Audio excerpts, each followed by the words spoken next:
अस्सलाम वालेकुम students, welcome to my channel student life. आज मैं आपके साथ साइकोलॉजी 101 के इंपॉर्टेंट नोट शेयर करूंगी फाइनल टर्म के लिए। बहुत सारे स्टूडेंट्स ने कहा था कि आप मिड की तरह शेयर कर दें कुछ, तो मिड में भी मैंने आपके साथ एक फ़ाइल शेयर की थी। उसमें काफ़ी एमसीक्यूज़ और सब्जेक्टिव पार्ट भी था। आपका मिड में से जो सिलेबस इंक्लूड है, आप उसको भी उसमें एक दफ़ा अच्छे से रिवाइज़ कर लें ताकि आपकी अच्छी सी प्रिपरेशन हो जाए और उसके बाद आप ये भी पढ़ लें। उसके अलावा मैंने लेक्चर जो इसका अपलोड किया हुआ है उसके एंड पे मैंने बताया हुआ है कि इस चैप्टर में से इंपॉर्टेंट क्या है, तो आप वो भी ज़रूर कर लें। तो इससे आपको हेल्प हो जाएगी थोड़ी सी कि आपका जो प्रिपरेशन में आपको ईजी रहेगा। सबसे पहले क्या है, ग्लॉसरी। इसमें फोरेंसिक साइकोलॉजी है, लिंग्विस्टिक है, एम्पैथी, ऑब्जेक्टिव असम्बली, रिलायबिलिटी पे है। मतलब ये सब डेफिनेशन है, validity, analytical intelligence, cognitive therapy, construct, convergent thinking, conversion disorder, counter conditioning, episodic memory, equity theory. उसके बाद एक इसमें मैं ऐड करूँगी, वो मैं आपको एंड पे बताती हूँ। इसमें यहाँ पे नहीं वो ऐड हुआ इटियोलॉजी है, experimental group, experimental method, insight, intelligence, intelligence question है। और उसके अलावा इंटेलिजेंस वाला जो चैप्टर है उसमें एक फार्मूला भी शेयर किया गया है, तो आप काइंडली उस फार्मूले को ज़रूर माइंड में रखें, वो फार्मूला भी इम्पॉर्टेंट है। उसके बाद लेटेंट लर्निंग है, लर्निंग थ्योरी है, लिबिडो है, limbic system, long term memory मतलब उसके हवाले से है, और ल्यूसिड ड्रीम है, मैनिफेस्ट कंटेंट है। ये आपका मिड में भी था। मैस्लो इब्राहम की थ्योरी, ये मैस्लो इब्राहम की थ्योरी बहुत ज़्यादा इंपॉर्टेंट है क्योंकि ये मेन साइकोलॉजिस्ट था जिसने साइकोलॉजी में काफ़ी ज़्यादा रिसर्चेस की। तो आप इसकी थ्योरी को, इससे रिलेटेड कुछ भी आए तो उसको ज़रूर अच्छे से आप रीड आउट किया करें।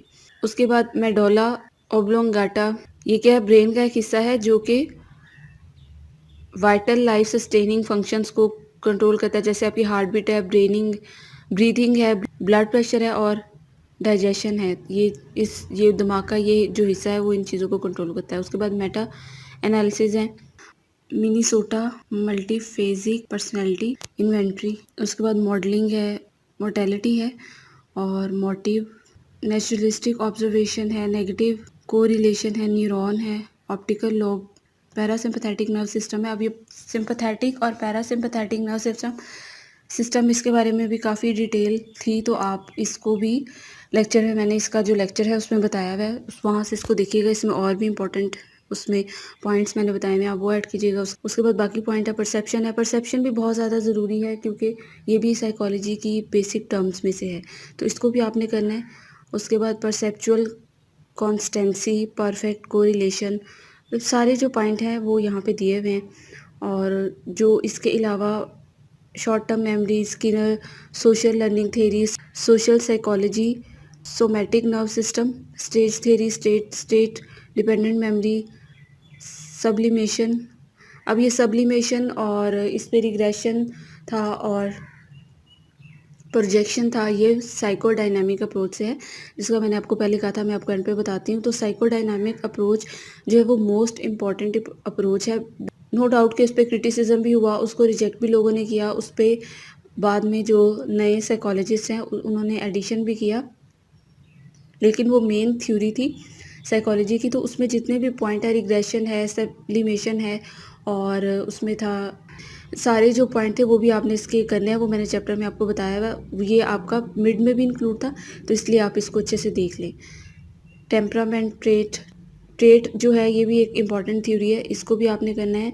Unconditional positive regard, unconditional stimulus, unconscious, conscious और सबकॉन्शियस, इसको भी आपने अच्छे से अपने माइंड में बैठाना है कि ये क्या होता है, क्योंकि ये भी एक इम्पॉर्टेंट टर्म्स हैं साइकोलॉजी के वेरिएबल। उसके बाद बाकी है एग्रेसिव, डिप्रेशन, ये सब चीज़ें और बाकी पॉइंट ही हैं। तो इसके अलावा ये तो एक फ़ाइल थी, इम्पॉर्टेंट कुछ पॉइंट थे मैंने आपके साथ शेयर किए। उसके अलावा लेक्चर्स के एंड पे मैंने बताया, तो उनको आप ज़रूर साथ साथ करें और ऑब्जेक्टिव करने के लिए अपने लेक्चर्स को एक दफ़ा ज़रूर रीड आउट किया करें, ताकि कुछ ना कुछ तो आपके माइंड में बैठ जाता है। लेक्चर को जब आप रीड आउट करते हैं तो आपके कॉन्सेप्ट क्लियर हो जाता है कि इस लेक्चर में क्या था, और आपको फील होना शुरू हो जाता है पढ़ के कि इसमें मुझे ये पार्ट इंपॉर्टेंट लग रहा है, ये पॉइंट इंपॉर्टेंट लग रहा है, तो आप उसको हाईलाइट कर लिया करें साथ साथ, और उसको ज़रूर किया करें। तो इसके अलावा भी कुछ इंपॉर्टेंट हुआ तो मैं आपके साथ इंशाल्लाह ज़रूर शेयर करूँगी। और आप जो मिड की फ़ाइल है पहले मैंने आपके साथ शेयर की थी, उसको भी एक दफ़ा रीड आउट कर लें। उसमें से अगर आपका सिलेबस इंक्लूड है या जितना पार्ट आ रहा है वो ऑब्जेक्टिव तो आप उसमें काफ़ी ज़्यादा था, आप उसको सारा ही रीड आउट करें। उसका फ़ायदा ये होता है कि आपको ऑब्जेक्टिव सब्जेक्टिव आप सारा रीड आउट करें, उसका फ़ायदा ये होता है कि अगर आपने ऑब्जेक्टिव पढ़ा है तो वो तो आपको पता चल गया, सब्जेक्टिव में से भी अगर आपने कुछ पढ़ा है वो ऑब्जेक्टिव बन के आ रहा है, तो फिर ईज़ी हो जाता है कि पढ़ा हुआ है तो पता चल जाता है। तो उम्मीद है आपको समझ आ गया होगा। इस फ़ाइल का लिंक जो है वो मैं डिस्क्रिप्शन बॉक्स में दे रही हूँ, आप वहाँ से इसको डाउनलोड कर सकते हैं। उसके अलावा प्लीज़ चैनल को सब्सक्राइब करें, वीडियो को लाइक करें और शेयर ज़रूर किया करें ताकि ज़्यादा से ज़्यादा स्टूडेंट को फ़ायदा हो सके। और best of luck to all of you. मुझे दीजिए इजाज़त। अल्लाह हाफ़िज़।